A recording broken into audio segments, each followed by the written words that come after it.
အားလုံးပဲမင်္ဂလာပါဒေါက်တာအောင်သူ blog မှာပြန်လည်ကြိုဆိုလိုက်ပါတယ်ကျွန်တော်တို့ blog ကနေပြီးတော့သွားကျမ်းမိုင်နဲ့ပတ်သက်တဲ့ဘူးတူတာတွေအထွေထွေကျမ်းမိုင်နဲ့ပတ်သက်တဲ့ဘူးတူတာတွေနဲ့လူငယ်တွေအတွက် personal development နဲ့ပတ်သက်တဲ့အကြောင်းအရာလေးတွေကိုနေ့စဉ်မနက်9:00 နာရီတိုင်းမှာကျွန်တော် sharing လုပ်ပေးနေရပါဒီနေ့ကတော့ကျွန်တော်တို့စနေနေ့တိုင်းဒါတင်ဆက်နေကြပါတော့တင်ဆက်နေကြအကြောင်းအရာဖြစ်တဲ့ဒါသွားနဲ့ဂရင်ကျမ်းမာရေးဆိုင်ရာအမေးအဖြေကဏ္ဍလေးပေါ့နော်ဒီကဏ္ဍလေးမှာဒါဒီနေ့အစီအစဉ်မှာဒါပါဝင်လာတဲ့ဒါမင်းသားတစ်ပေါ့နော်ဒါကတော့ကျွန်တော်တို့နောက်ဒါဗီဒီယိုတွေမှာဟိုဒါနောက်ပိုင်းရုပ်ရှင်တွေမှာပါမြင်ရမယ်ပေါ့နော်ဒါကတော့ဒါမောင်ရဲကောင်ဒါပြည်တော်စုဖြစ်ပါတယ်ဒါအစီအစဉ်မှာသူပါဝင်ဖို့ဒီနေ့ join လာတာပေါ့နော်ကဲညီလေးရဲကောင်မိတ်ဆက်ပေးပါအောင်ဗျာရေလုံးဆရာမင်္ဂလာပါဟုတ်ကဲ့မင်္ဂလာပါဗျာကြည့်ရှုနေတဲ့ပရိသတ်ကြီးလည်းမင်္ဂလာပါခင်ဗျာဟုတ်ကျွန်တော်ဆရာကို YouTube ကနေတွေ့ပြီးတော့မှဒီအခုကျွန်တော်သိချင်တာလေးမေးဖို့တော့ပေါ့ဟုတ်ကဲ့ channel လာ join ပြတာပါဗျာဟုတ်ကဲ့ပါညီဟုတ်ကဲ့ဗျာ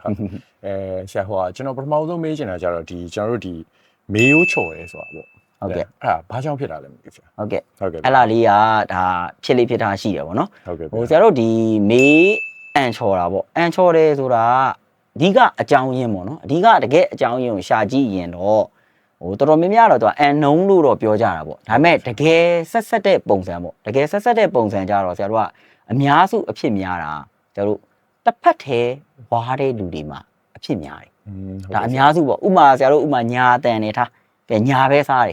်ညာပဲစားတော့ဒီညာဘက် joint တွေကသူဆရာတို့ဘာဖြစ်လာလဲဆိုတော့တဖြည်းဖြည်းနဲ့ညာဘက် joint တွေကညောင်းလာမယ်တစ်ဖက်ကြီးပဲစားတာဖြစ်တဲ့အတွက်အဲ့တော့ဆရာတို့ကဒီဘယ်ဘက်ကကြတော့လုံးဝအလုံးမလုံးတော့ဘူးအဲ့တော့မာဆယ်ရဲ့ထုံးစံအရာပေါ့ဆရာတို့ကအလုံးလုံးတဲ့ဘက်မှာပို့ပြီးတော့ဗာဖြစ်သွားမယ်မာဆယ်ကတန်လာမယ်ပို့ကြီးလာတယ်မှန်တယ် hypertrophy ဖြစ်လာတယ်အဲ့တော့ဆရာတို့ဒီဘက်ကြတော့ဆရာတို့မသုံးတဲ့ဘက်ကဲဥမာဆရာတို့ဘယ်နဲ့ညာနဲ့ပဲခုနပြောနေအောင်နော်ဘယ်မှာဆရာတို့မတန်အောင်ကဲထားပါတော့မသုံးဆိုဆရာတို့ကဘယ်ဘက် site မှာကဆရာတို့ကဘာဖြစ်သွားမလဲဆိုတော့ muscle atrophy လို့ခေါ်တယ်တိမ်သွားတယ်အဲ့တော့မျက်နှာပိုင်းမှာကြည့်ရင်ဆရာတို့က facial မှာဘာဖြစ်သွားလဲဆိုတော့ asymmetry လို့ခေါ်တယ်တိတ်ပုံမကြတာမျိုးဆရာတို့ဖြစ်သွားနိုင်တယ်အဲ့ကနေဆရာတို့ကဘာဖြစ်လဲဆိုတော့ဒီအန်ချော်တဲ့ပြဿနာဖြစ်နိုင်တယ်တချို့ကြတော့ဆရာတို့ clicking sound လို့ခေါ်တယ်အတန်မီတာလေးတွေဖြစ်နိုင်တယ်ဟုတ်ကဲ့ဆရာဒါမျိုးတွေလည်းဖြစ်နိုင်တယ်ဒါကတော့လက္ခဏာအစပေါ့အ clicking sound ကိုဆရာတို့ view မဆိုင်မိတဲ့အချိန်မျိုးမှာဒီလိုမျိုးအန်ချော်တဲ့ပြဿနာတွေဒါဖြစ်နိုင်တယ်ဒါပေမဲ့ဒါကတော့ဟိုအဓိကအကြောင်းရင်းပေါ့နော်တခြားတော့ဒီအန်ချော်တာဖြစ်တာအမျိုးမျိုးရှိသေးတယ်ဘယ်လိုမျိုးနဲ့တိုက်ဆိုင်ပြီးဖြစ်လဲဆိုတော့တချို့ဟိုဆရာတို့ဟိုထမင်းစားရင်းနဲ့ပါဇက်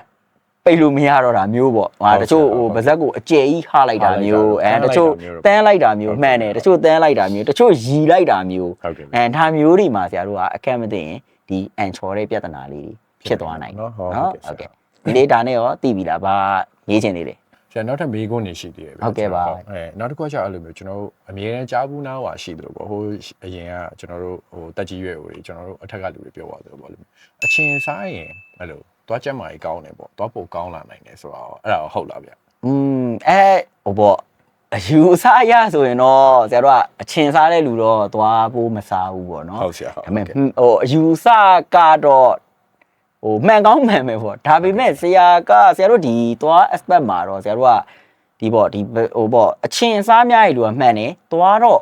့ပူမစားဘူးသူကဒါပေမဲ့ဆရာတို့ဒီမှာအားနည်းချက်တစ်ခုရှိတာကဒီအချင်းဆိုတာဆရာတို့က acid ပဲ acid ပေါ့နော်ဆရာတို့ဒီသွားပိုးစားတာမှာလည်း acid ပဲဖြစ်တာချင်းကတော့တူပဲဒါပေမဲ့ acid နှစ်ခုတော့မတူဘူးပေါ့ acid နှစ်ခုတော့မတူဘူးဆရာတို့ဒီအချင်းက acid ကဆရာတို့က citric acid လို့ခေါ်တယ်ဟုတ်ကဲ့ဆရာတော်ဆရာတို့ဒီပါဇက်မှာဖြစ်တဲ့ပိုးကထွက်တဲ့ acid ပေါ့နော်ဒါကိုတော့ဆရာတို့ lactic acid လို့ခေါ်တယ်ဟုတ်ကဲ့ဗျဒါပေမဲ့ပိုးစားတာချင်းကတော့တူပဲနှစ်ခုလုံးကဒါပေမဲ့ပိုးစားတဲ့ဟာနဲ့ဆရာတို့ဒီအချင်းကစားတဲ့ဟာနဲ့တော့မတူဘူးအဲ့တော့ဟိုစားတာများရင်ဘာပြဿနာရှိလဲဘာပြဿနာရှိလဲဆိုတော့ဆရာတို့ဒီစားတာများရင်ဆရာတို့ရဲ့ဒီ citric acid ကဆရာတို့ရဲ့သွားရဲ့ဒီဝါးတဲ့စားတဲ့မျက်နှာပြင်တွေကိုဘာဖြစ်သွားတယ်လဲဆိုတော့ chemically အရပြုံးတီးတာမျိုးတော့ဖြစ်နိုင်တယ်ဟုတ်ကဲ့ဆရာဟုတ်ကဲ့ဒါတော့ပြဿနာရှိတယ်ပေါ့တွားပိုးမစားမှန်တယ်မှန်တာတော့မှန်တယ်ပေါ့တော့အထိုက်လျောက်မှန်တယ်ဒါပေမဲ့လုံးဝမှန်တယ်လို့တော့ယတိပြက်ပြောလို့တော့မရဘူးဒါပေမဲ့တွားတော့ဟုတ်တယ်အဲ့လိုလူနာတွေမှာဆရာအတွေ့အကြုံရကြည်လိုက်ရင်အချင်းစားတာများတဲ့လူနာတွေမှာပိုးစားတာတော့သိမတွေ့ဘူးဒါပေမဲ့တို့တော်ညာလဲအဲ့ဒီတွားစားတဲ့ပြဿနာသွားတွေပြုံးပြီးတဲ့ပြဿနာတော့ဆရာတို့ဖြစ်နိုင်တယ်အဲ့တော့ဘာလဲဆိုတော့နောက်ဆက်တွဲရတော့ဆရာတို့ကျင်တာဘာညာဖြစ်နိုင်တယ်ဖြစ်လာတာပေါ့ဟုတ်ကဲ့ပါဆရာအဲ့လိုမျိုးတွေတော့ရှိနိုင်တယ်ဟုတ်ကဲ့ဆရာဟုတ်အဲ့ဆိုဆရာဟုတ်နောက်ထပ်မေးခွန်းရှိသေးရဲ့ဗျဟုတ်ကဲ့ပါကျွန်တော်ဒီအန်ဆုံ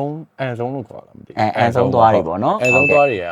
နှုတ်ပြရမှာလားအဲ့လိုမျိုးဘယ်လိုပြောဒါမှမဟုတ်ရင်ဒီတိုင်းပဲကျွန်တော်တို့ဆက်ပြီးတော့ထားရမှာလားပေါ့ အဲ့လာလည်းမိကုန်းကောင်းတယ်ပေါ့နော်အဲ့မိကုန်းလေးကအဲ့လာဆရာတို့ဒီဘယ်ပုံမှမူတည်လဲဆိုဆရာတို့ရဲ့အခြေအနေပေါ့နော်မူတည်တယ် ဟုတ်ကဲ့ပါဗျာ လူတယောက်နဲ့တယောက်တော့မတူဘူးပေါ့နော် ဟုတ်ကဲ့ အန်ဆုံးက ဟုတ်ကဲ့ အမြဲတမ်းနှုတ်ရမယ်တော့လည်းမဟုတ်ဘူး ဟုတ် ဒါပေမဲ့အများစုကဆရာတို့80ရာခိုင်နှုန်းကတော့နှုတ်ရတာများတယ်နှုတ်ရတာများတယ် ဟုတ် အဲ့တော့ဆရာတို့ကဟိုပေါ့ဘလို့အခြေအနေမျိုးဆိုရင်ဒါထားလို့ရလဲဘလို့အခြေအနေမျိုးဆိုနှုတ်ရမလဲပေါ့နော်ဒါညီကိုလည်းရှင်းပြရင်လည်း ဟုတ် ဒါ ကဲ့ ရှိနေတဲ့ပရိသတ်တွေလည်းတခါလည်းရှင်းပြပြီးသားဖြစ်သွား ဟုတ် မှာ ကဲ့ ပေါ့နော် ဟုတ် အဲ့တော့ဆရာတို့ကဘလို့အခြေအနေမှာထားမလဲဆရာတို့အရင်စဉ်းစားကြမယ်ပေါ့နော် ဟုတ်ကဲ့ခင်ဗျာ ဘလို့အခြေအနေမှာထားမလဲအဲ့တော့အန်ဆုံးကိုတချို့ထွက်ပြီးလုံးဝမသိတဲ့လူတော့ရှိတယ် ဟုတ်ဗျာဟုတ် အကန်ကောင်းတယ်လည်းပြောမှာပေါ့နော် ဟုတ် တ ကဲ့ ချို့ထွက်ပြီးတော့ဘာမှမဖြစ်ဘူးပေါ့နော်သူအကောင်တိုင်းရှိနေတဲ့လူလည်းရှိတယ် ဟုတ်ကဲ့ ဥပမာအန်ဆုံးကဆရာတို့ကဘယ်အချိန်မှာနှုတ်เสียမလိုဘူးလဲဆိုတော့ဆရာတို့ဒီသွားကအန်ဆုံးသွားကကဲတဲ့တယ်ဆရာတို့ဒါပြစ်ချက်တယ်မပါတော့ဘူးတဲ့တယ်ဒါပိုးမစားဘူးပြီးရင်ပါးတွေကိုမထောက်ဘူးကအနောက်ဆက်မပေးဘူး ဟုတ်ဆရာ ကိုယ့်ရဲ့ဒီ function ကိုအနောက်ဆက်မပေးရင်ဆရာတို့ကမနှုတ်ချင်လည်းရတယ်အဲ့လိုတက်လို့ရတယ် ဟုတ်ကဲ့ ဒါတော့ဒါ तू မနှုတ်ပဲထားလို့ရတဲ့ condition ပေါ့နော် ဟုတ်ဆရာဟုတ် ကဲနှုတ်ရမယ့် condition တွေအများဆုံးနှုတ်ရမယ့် condition ကတော့80ရာခိုင်နှုန်းကတော့ဖြစ်တာများတာ ဟုတ်ဆရာဟုတ် ကဲနှုတ်ရမယ့် condition ကတော့ဆရာတို့ခုနကတော့သွားအန်ဆုံးကအများစုပေါ့နော်ဖြစ်လေးရှိတာ impassion လို့ခေါ်တယ်ပုံစံမမှန်ပဲစောင်းပေါက်တာ ဆောင်းပေါက်နေဟုတ်ကဲ့ဗျာ စောင်းပေါက်တာတချို့ဒီဆရာတို့ဥပမာဒီလိုကြည့်မယ်ဆိုရင်ဆရာတို့ဒီအနောက်မှာဒီလိုသုံးလုံးပေါက်တာမျိုးဒါမျိုး condition မျိုးဆိုရင်တော့ဟိုနှုတ်ရလေးရှိတယ်ပေါ့ဒါပေမဲ့ဆရာကိုတိုင်လဲဒါပြောပြတာပေါ့နော်ဆရာကိုတိုင်လဲအခုအန်ဆုံးသုံးလုံးပဲဆရာတော့ထားတော့ထားနေဘာမှတော့မဖြစ်ဘူးပေါ့နော် ဟုတ်ကဲ့ပါ ဘယ်ပုံမှာတော့မူတည်တယ်ဆိုတန်ရှင်းရေးလောက်တဲ့ပုံမှာတော့မူတည်တယ် ဟုတ်ကဲ့ ဟိုတန်ရှင်းရေးလောက်တာကောင်းရင်တော့ ဟုတ် မနှုတ်လဲတော့ရတယ်ပေါ့နော်ဒါပေမဲ့အများစုကတော့ဒီအန်သုံးသုံးလုံးဒါ impassion ဆိုရင်တော့နှုတ်ရတာများတယ်ပြီးရင်အပေါ်သွားတွေမှာဖြစ်လေးဖြစ်တာရှိတာဆရာတို့ဒီအပေါ်အန်ဆုံးကပါးဘက်ကိုစောင်းပေါက်တာ ဟုတ်ကဲ့ဆရာ ဒါမျိုးဆိုရင်တော့ဆရာတို့ကဒီပါးကိုသွားထောက်နေတာဖြစ်တဲ့အတွက်ကြာရင်ဆရာတို့ပစောင်းမှာအနာဖြစ်တာမျိုးတွေပါဖြစ်နိုင်တယ် ဟုတ်ကဲ့ အဲ့လိုဆိုတော့ဆရာတို့ဒါမျိုး condition တွေဆိုရင်တော့ဒါနှုတ်ရ ဟုတ် တ တယ် ယ် ပေါ့နော် နောက်တစ်ချက်ကတော့ဆရာတို့ဒီသွားပိုးစားတယ်ပေါ့အန်သုံးသွားပိုးစားတယ်ဆိုရင်တော့မဖြစ်မနေနှုတ်ကိုနှုတ်တင်တယ် ဟုတ်ကဲ့ဆရာ ဒါမျိုးပေါ့ ဟုတ်ကဲ့ဆရာတော့ပေါက်ပါပြီဗျဟိုဟာမိကုန်းလေးရဲ့နောက်တစ်ခုရှိသေးတယ်ဆရာကျွန်တော်နည်းနည်းလေးများသွားတယ် ဟုတ်ရပါတယ်ညီဟုတ် ဆိုတော့ဒါကတော့အခုခေတ်ကျွန်တော်တို့ဒီလူငယ်တွေပေါ့နောက်ပိုင်းလူငယ်တွေအတုံးများလာတယ်ပြီးရင်ကျွန်တော်ဒီအခုနောက်ပိုင်းဆို trend ပို့ဖြစ်လာတယ်ဆိုတော့ဒီကျွန်တော်တို့သွားမှာတက်တဲ့ grace နဲ့ပတ်သက်ပြီးတော့ပေါ့ဆရာမေးချင်တာဗျ ဟုတ်ကဲ့ပါ ဘယ်လိုပြုတ်လောက်ကလဲပြီးရင်ကျွန်တော်ဘယ်လိုအသုံးပြုရလဲပြီးရင်အဲ့ဒါရောကျွန်တော်တို့ natural သွားရတဲ့အတွက်တက်ပါများလို့ရှိရင်စိုးကျိုးတွေဖြစ်နိုင်တာပေါ့ဆရာဟုတ်ကဲ့ဗျ အဲ့ဒါလေးကတော့အခုတော်တော်ကြီး trend ဖြစ်တယ်ပေါ့နော်ဆရာတော်မှဗီဒီယိုတစ်ခုလုပ်ဖို့တော့အဲ့ဒါလေးစီစဉ်ထားပေးတယ် ဟုတ်ကဲ့ပါ အဲ့လိုဆိုတော့ grey ဆိုတာဗာလဲပေါ့နော် ဟုတ်ကဲ့ ဒီက grey ဆိုတာအခုနောက်ပိုင်းကတော့ခက်စားတယ်ဆရာတို့ဒီမှာ grey လုပ်ပြီဆိုရင်ဒါမြင်တော့မြင်မှုမယ် ဟုတ်ကဲ့ ဒါပြီးတော့ဆရာတို့တချို့ဆိုရင်ဒီလိုတဒန်းလုံးလောက်တာရှိတယ် ဟုတ်ကဲ့ဗျ တချို့ကြတော့လေဒီပေါ့ဟိုတစ်ချောင်းနှစ်ချောင်းချင်းဒီလောက်တာရှိရပေါ့နော် ဟုတ်ကဲ့ဗျ အဓိကကတော့ဆရာတို့ဒီမှာ grey ရဲ့ site ပေါ်တော့မူတည်တယ် grey ရဲ့ site ပေါ့ grey ရဲ့ site ရဲ့ font ရဲ့ပုံစံပေါ့နော်ဥပမာဆရာတို့ဟိုတချို့ကြတော့လုံးဝကြီးဆရာတို့ဟိုဗျားလိုက်ကြီးအကုန်အပြည့်ဖြစ်ချင်တဲ့လူနာကြီးရှိတယ်လူတွေရှိရပေါ့ဒါမျိုးအထူးကြီးပေါ့ဒါမျိုးဆိုဆရာတို့ကဘာလုပ်ရလဲဆိုတော့အားနေချက်ဆိုသွားတစ်ခါစီနည်းနည်းစားလိုက်ရတာမျိုးရှိတယ်ဒါတော့ဆရာတို့အားမပေးဘူးပေါ့နော်အားမပေးဘူးပေါ့နော်နောက်တနည်းကကြတော့ဆရာတို့ကဒီတချို့အလှလေးတွေ fancy လေးတွေပုံစံမျိုးလုပ်ကြတာဂွင်းလေးနဲ့တချို့အရှိမ window ဖောက်ထားတာမျိုး ဟုတ်တယ်ဆရာ ဒါမျိုးတွေပေါ့ဒါကတော့ဆရာတို့ကဘာတော့ရှိမလဲဆိုတော့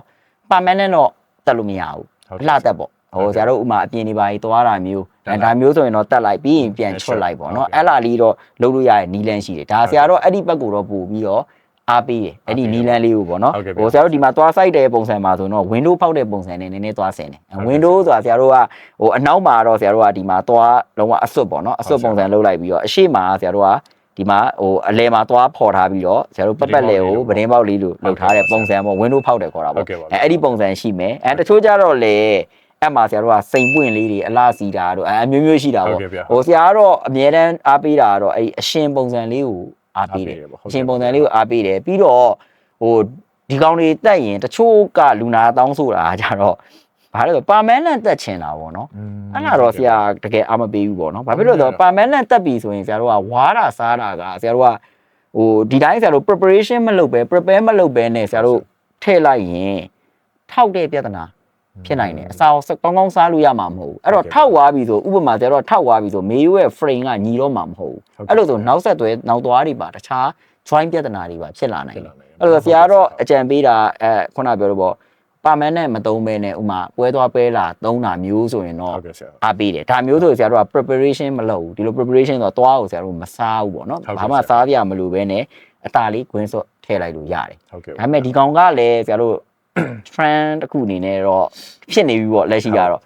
ဖြစ်နေပြီဒါပေမဲ့ဟိုလုတ်တဲ့ဆရာဒီမှာလုတ်တဲ့လူများစုတွေ့ဘူးတာတော့ဆရာတို့ဒီ metal ပေါ့ metal color နဲ့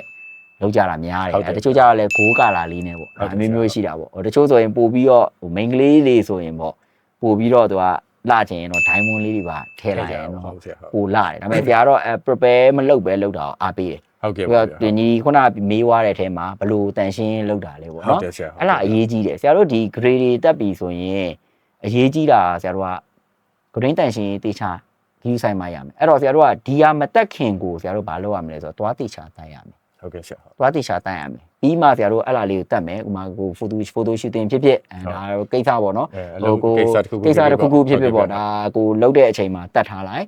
ပြီးရင်တော့ဆရာတို့ပြန်ချွတ်ထားတဲ့အစားစားတဲ့အချိန်မှာတော့ဆရာတက်တာသိမပေးဘူးစားလို့ရမှာမဟုတ်ဘူးဘာဖြစ်လို့ဆရာတို့တက်ပေးတာအလားဖြစ်တဲ့အတွက်စားရင်ထောက်နေမှာလေ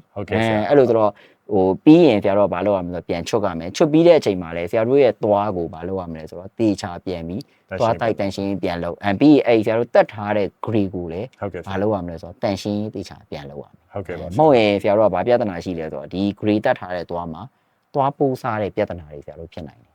ဟုတ်ကဲ့ပါဗျာအဲ့ဒီပြဿနာဖြစ်နိုင်တယ်ပေါ့နော်ဟုတ်ကဲ့ဆရာဟုတ်ကဲ့ဟုတ်